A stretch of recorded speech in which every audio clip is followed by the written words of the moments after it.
మళ్ళీ తిరిగి press conference పెట్టారు. బహుశా మీరు చూసి ఉండకపోవచ్చేమో, మీరు అప్డేటెడ్గా లేరు. నేను మిమ్మల్ని రిపోర్టర్స్ని అప్డేట్ చేయాల్సి వస్తుంది. చాలా బాధాకరమైనటువంటి విషయం. ఏదో ఆయనకి పురుగు తోలిసిందేమో, నీకే తెలియాలి.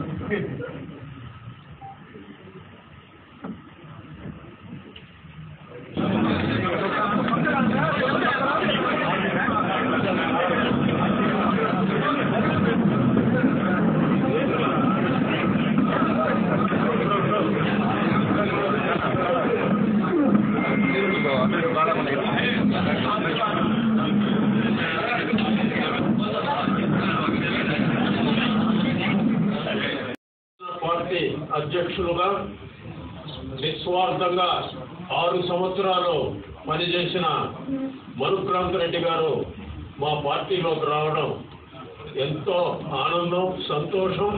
మా పార్టీకి మరింత బలాన్ని చేకూర్చిందని కూడా ఈ సందర్భంగా తెలియజేసుకుంటూ, మనుక్రాంత్ రెడ్డి గారి గురించి నాకు చిన్నప్పటి నుంచి కూడా బాగా తెలుసు. వారి తల్లిదండ్రులు ఇద్దరు కూడా జడ్జిలుగా పనిచేశారు. మంచి పెంపకంలో పెరిగిన వ్యక్తి. ఇతర దేశాల్లో ఉండి ఇక్కడికి వచ్చి ప్రజలకు సేవ చేయాలని వచ్చాడు. కానీ ఆయన చేసిన సేవలకు తగిన గుర్తింపు రాలేదనే బాధ అనేది అందరూ, ఆయనకు కూడా కాదు మాకు కూడా ఉంది. ఆయన మా పార్టీలోకి రావడం మాకు మరింత బలాన్ని చేకూర్చింది. ఎందుకంటే ఒక పార్టీ జిల్లా అధ్యక్షులు రావడం అంటే అది చాలా గొప్ప విషయం. దాన్ని మేము మనస్ఫూర్తిగా ఆయన్ని పార్టీలోకి ఆహ్వానిస్తూ, రాబోయే రోజుల్లో మా వంతు సహాయ సహకారాలు ఆయనకు అందించి ఆయనకు మంచి గుర్తింపు పార్టీలో తీసుకొస్తామని కూడా ఈ సందర్భంగా తెలియజేసుకుంటూ, ఈ పార్టీలో ఆయన ఉన్నత స్థానానికి చేరుకుంటారని కూడా నేను మనస్ఫూర్తిగా నమ్ముతూ సెలవు తీసుకుంటున్నాను. పాత్రికేయ మిత్రులకు హృదయపూర్వక నమస్కారం. చలనశీలత కలిగినటువంటి నాయకుడు, నిగర్వి, విద్యావంతుడు, అనుభవశాలి, పట్టుదల కలిగినటువంటి నాయకుడు. జనసేన పార్టీలో 6 సంవత్సరాల కాలం నిస్వార్థంగా పనిచేసి ఆయన అనుభవాన్ని సంపాదించుకొని ఆ రంగరించినటువంటి అనుభవంతో ఈరోజు వైఎస్ఆర్ కాంగ్రెస్ పార్టీలోకి రావడం, ఆయనకి పార్టీలో సముచితమైనటువంటి స్థానం, ప్రభుత్వంలో సముచితమైనటువంటి స్థానం కల్పిస్తానన్నటువంటి హామీ స్వయంగా ముఖ్యమంత్రి గారు ఇచ్చినటువంటి, గౌరవ ముఖ్యమంత్రి గారు ఇచ్చినటువంటి నేపథ్యంలో ఈ పరిణామం అంతా కూడా చాలా శుభ పరిణామంగా మేము భావిస్తూ ఉన్నాం. ఒక రాజకీయ పార్టీలో ఒక జిల్లా అధ్యక్షుడు అంటే 13 జిల్లాల్లో 13 మంది అధ్యక్షుల్లో ఒకరనంటే పార్టీలోనే ముఖ్యమైనటువంటి నాయకుల్లో 13 మందిలో ఒక నాయకుడు. అటువంటి వ్యక్తి ఒక రాజకీయ పార్టీని వదిలి మన పార్టీకి వచ్చారు అని అంటే ఆ పార్టీ ఎంత బలహీనమైంది, మన పార్టీ ఎంత బలపడింది అన్నటువంటిది చాలా స్పష్టంగా తెలుస్తూ ఉంది. ఆయన్ని పార్టీలో స్వాగతిస్తున్నాం. మేమందరం కూడా కలిసికట్టుగా తిరిగి జగన్మోహన్ రెడ్డి గారిని ముఖ్యమంత్రిని చేసుకోవాలి, మా పార్టీని అధికారంలోకి తెచ్చుకోవాలి, మా యొక్క లక్ష్యం 175కు 175 సాధించాలి, 25కు 25 సాధించాలన్న దిశలో మేము ప్రయాణిస్తామని ఈ సందర్భంగా తెలియజేసుకుంటా ఉన్నాను. మరొక 2 విషయాలు నేను ఈ దృష్టికి తీసుకురావాలి. అనైతికమైనటువంటి రాజకీయాలు, అవినీతి రాజకీయాలు, ఈ రెండింటి గురించి ఒక్క 2 నిమిషాలు చెప్పి ముగిస్తాను. వేమిరెడ్డి ప్రభాకర్ రెడ్డి గారు 1000 కోట్లు ఖర్చు పెడతారట. పొంగూరు నారాయణ గారు 500 కోట్లు ఖర్చు పెడతారట. ఇక విదేశాల నుంచి వచ్చి ఇక్కడ పోటీ చేసేటటువంటి ఎన్ఆర్ఐలు తెలుగుదేశం పార్టీ మీద, మిగతా ధనవంతులు పెత్తందారులందరూ కూడా ఇక్కడ పోటీ చేస్తున్నటువంటి నేపథ్యంలో నెల్లూరు జిల్లా గతంలో ఎన్నడూ లేనటువంటి రాజకీయ పరిపక్వత చెందినటువంటి ఈ యొక్క జిల్లాలో ఈ యొక్క డబ్బుతో కూడినటువంటి రాజకీయాలను తీసుకొచ్చినటువంటి ఘనత ఈనాటి నెల్లూరు నాయకులకు, ఇంపోర్టెడ్ లీడర్స్ కి, తెలుగుదేశం పార్టీ అధినాయకుడు చంద్రబాబు నాయుడుకి. ఇది ప్రజలందరూ కూడా గమనిస్తా ఉన్నారు. ఇక రెండో విషయం, ఇక్కడ పనిచేసేటటువంటి, ఇక్కడ ఈరోజు పోటీ చేసేటటువంటి వేమిరెడ్డి ప్రభాకర్ రెడ్డి గారు కానీ, ఆనం రామనారాయణ రెడ్డి గారు కానీ, కోటంరెడ్డి శ్రీధర్ రెడ్డి గారు కానీ, మిగతా చాలా మంది, కృష్ణారెడ్డి కానీ, ప్రశాంత్ రెడ్డి కానీ, సురేష్ కానీ, వీళ్ళందరూ కూడా ఇంపోర్టెడ్ లీడర్సే. ఎవ్వరు కూడా మొట్టమొదటి నుంచి తెలుగుదేశం పార్టీలో ఉన్నటువంటి నాయకులు కాదు అన్నటువంటి విషయాన్ని గమనించాలి. ఇక రెండో విషయం, నిన్న మొత్తం ఒక 40 మంది వాలంటీర్ల చేత రిజైన్ చేయించి, రాజీనామా చేయించి, వాళ్ళని తెలుగుదేశం పార్టీలో చేర్చుకొని, వాళ్ళకి మేము నారాయణ గ్రూప్ విద్యా సంస్థల్లో, అంటే విద్యను వ్యాపారంగా పరిగణించి చేసేటటువంటి, కోట్లు ఆర్జించి జలగల్లాగా తల్లిదండ్రులను పీడించేటటువంటి నారాయణ అనేటటువంటి వ్యక్తి స్థాపించినటువంటి ఈ యొక్క సంస్థల్లో ఉద్యోగం కల్పిస్తామని ఈ 40 మందికి ఆశ చూపించి తీసుకున్నటువంటి వాళ్ళు ఈరోజు మా పార్టీలో తిరిగి పునః ప్రవేశం చేయడం జరిగింది. అంటే నేను ఒక్కటే చెప్తా ఉన్నా, ఎవరికి ఎంత డబ్బు, ఎందుకనంటే వీళ్ళందరూ పెద్దదారులు, డబ్బున్నటువంటి వాళ్ళు, సూపర్ రిచ్ అయినటువంటి నాయకులు, ఎంత డబ్బు ఇచ్చినా తీసుకోండి, ఓటు మాత్రం వైఎస్ఆర్సీపీకి వేయండి అని ఈ సందర్భంగా నేను మనం తెలుసుకుంటాను. వాలంటీర్లందరూ ఈరోజు తిరిగి మా పార్టీలోకి వచ్చారు. అంటే వాళ్ళ మనసంతా కూడా వైఎస్ఆర్సీపీ మీదనే ఉంది. వారి నాయకుడు, నిజమైనటువంటి అభిమాన నాయకుడు వైఎస్ఆర్సీపీ అధినేత జగన్మోహన్ రెడ్డి గారే. కాబట్టి ఈ యొక్క పార్టీని ఎవ్వరూ, పార్టీలో ఉన్నటువంటి వాళ్ళని ఎవ్వరూ కదిలించలేరు, డబ్బుతో కొనలేరు అన్నటువంటి విషయాన్ని నేను స్పష్టంగా చెప్తా ఉన్నా. ఆఖరి అంశం, నారాయణ గారు, వేమిరెడ్డి ప్రభాకర్ రెడ్డి గారు, చంద్రబాబు నాయుడు గారు, మిమ్మల్ని ఒక ప్రశ్నిస్తున్నా. మీరు బీజేపీ, మతతత్వ పార్టీ అయినటువంటి బీజేపీతో జతగట్టారు.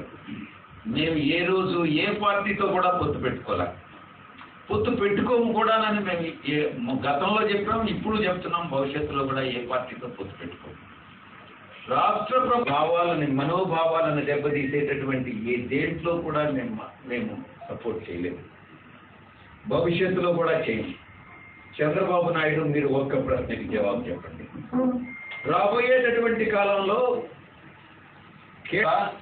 మీరు బీజేపీలో భాగస్వాములైంది కాబట్టి యూనిఫామ్ సివిల్ కోడ్ తీసుకురాబోతున్నారు.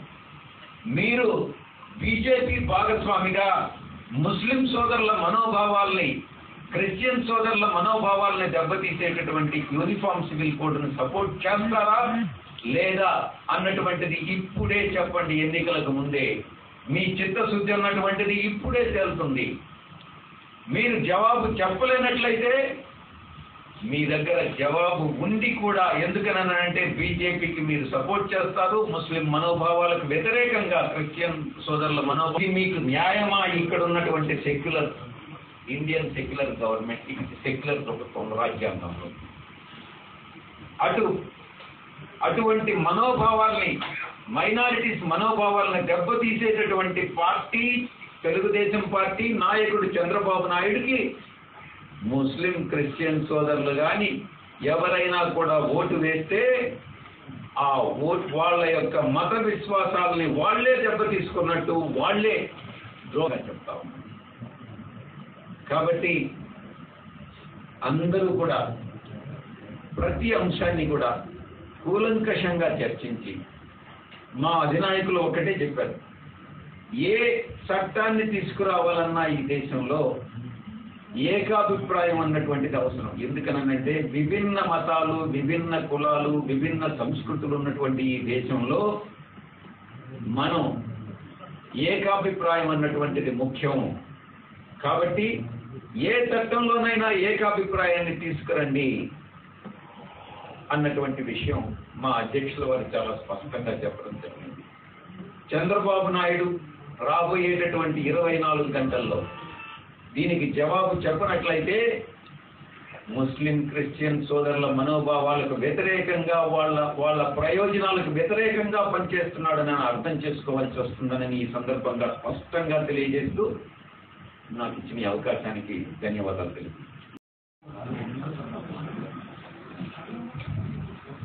ఈరోజు జనసేన నెల్లూరు జిల్లా అధ్యక్షులు మనుక్రాంత్ రెడ్డి గారు వైఎస్ఆర్సీపీ పార్టీలో చేరడం చాలా సంతోషించదగినటువంటి విషయం. దీన్ని మనస్ఫూర్తిగా పార్టీ అందరూ కూడా ఆహ్వానిస్తా ఉన్నాం. ఆయనకు కానీ ఆయనతో పాటు వైఎస్ఆర్సీపీ పార్టీలో చేరినటువంటి ప్రతి ఒక్కరికి కూడా వైఎస్ఆర్సీపీలో సముచితమైనటువంటి స్థానం కానీ గౌరవం కానీ ఉంటుందని నాయకత్వం పట్ల ఆకర్షితులై రావడం అన్నది ఒక మంచి నిర్ణయం. అలానే మనం గడిచిన ఒక నెల రోజుల నుంచి కనుక చూస్తే విజయసాయిరెడ్డి గారు ఒక మంచి లీడర్. ఆయన నెల్లూరు జిల్లాకి ఎంపీ క్యాండిడేట్గా అనౌన్స్ అయినప్పటి నుంచి కూడా అనేక మంది వైఎస్ఆర్సీపీ పార్టీలో జాయిన్ కావడానికి ముందుకు వస్తూ ఉన్నారు. ఇక్కడ వైఎస్ఆర్సీపీ నుంచి కొంతమంది టీడీపీలోకి మధ్య కాలంలో వెళ్ళిన వాళ్ళు కూడా ఇటీవల కాలంలో మళ్ళీ వాళ్ళందరూ వెనక్కి తిరిగి రావడం కానీ, అలానే జనసేన పార్టీ నుంచి కానీ టీడీపీలో ఉన్నటువంటి వాళ్ళు కూడా ఈరోజు వైఎస్ఆర్సీపీలోకి వస్తామని చెప్పి ముందుకు వస్తూ ఉన్నారు. చాలా సంతోషంగా అనిపిస్తూ ఉంది. ఇందాక మనుక్రాంత్ రెడ్డి గారు కూడా చెప్పారు, 1.5 నెలల నుంచి అయితే గతంలో వచ్చినటువంటి 151 సీట్లకు మించి ఈ వైఎస్ఆర్సీపీకి వస్తాయన్న నమ్మకం ప్రతి సామాన్యుడిలో కూడా కలిగింది. జగన్మోహన్ రెడ్డి గారు ఏదైతే చెప్తారో అదే చేశారు, చేసి చూపించారు.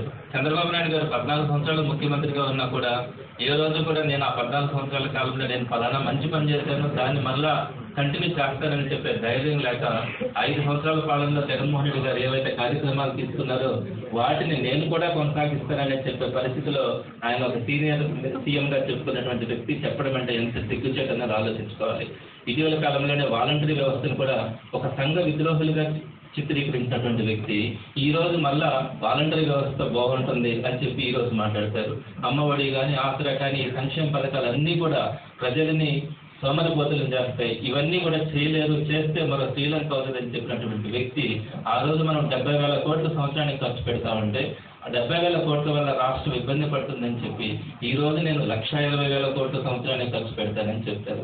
ఎవరైనా ఒక్కరైనా నమ్ముతారా? ఆ రోజు ఇంటికి ఒక ఉద్యోగం అని చెప్పారు. డ్వాక్రా రుణాలు మాఫీ అన్నారు, వ్యవసాయ రుణాలు మాఫీ అన్నారు. అనేకమైనటువంటి అబద్ధాలు చెప్పి 2014లో ముఖ్యమంత్రి అయిన తర్వాత ఏ ఒక్కటి కూడా నెరవేర్చినటువంటి వ్యక్తి ఈ రోజు చక్కగా ఏదైతే చెప్పారో వాటన్నింటినీ కూడా నెరవేర్చినటువంటి ఒక గొప్ప నాయకుడు జగన్మోహన్ రెడ్డి గారు. ఆ పథకాలను నేను కొనసాగిస్తానని చెప్తే మీ మాటను నమ్మడానికి రాష్ట్రంలో ఏ ఒక్కరు కూడా సిద్ధంగా లేదు అన్నది మీకు అర్థమైంది. నాయకులందరికీ, ప్రజలకి అర్థమైంది. అందుకే ఈరోజు పెద్ద ఎత్తున వైఎస్ఆర్సీపీలో చేరికలు జరుగుతూ ఉన్నాయి. మరొకసారి 151 సీట్లు దాటి 175/175 దిశగా వైఎస్ఆర్సీపీ ముందుకెళ్తా ఉంది. అందరినీ కూడా కలుపుకుంటాము. వచ్చే వారందరికీ కూడా విజ్ఞప్తి ఏంటంటే మీరు మనం వచ్చేసాము మళ్ళీ తిరిగి ఎలా ఉంటుంది అనే ఆలోచన లేకుండా అందరూ కూడా వైఎస్ఆర్సీపీలోకి వస్తే జగన్మోహన్ రెడ్డి గారి ఆధ్వర్యంలో ప్రజలకు మంచి చేస్తూ ఒక మంచి నాయకత్వంలో పనిచేస్తున్న మన స్థితితో మనమంతా కూడా ఈ రాజకీయాల్లో మనం కొనసాగే ఒక సంతోషం ఉంటుందని సవినయంగా అందరికీ తెలియజేస్తూ మరొకసారి పార్టీలో చేరినటువంటి మనుక్రాంత్ రెడ్డి గారు కానీ వారితో పాటు చేరినటువంటి ప్రతి ఒక్కరిని కూడా మనస్ఫూర్తిగా ఆహ్వానిస్తూ వారికి మంచి స్థానం, గౌరవం అన్నీ కూడా పార్టీలో ఉంటాయని తెలియజేస్తున్నాను.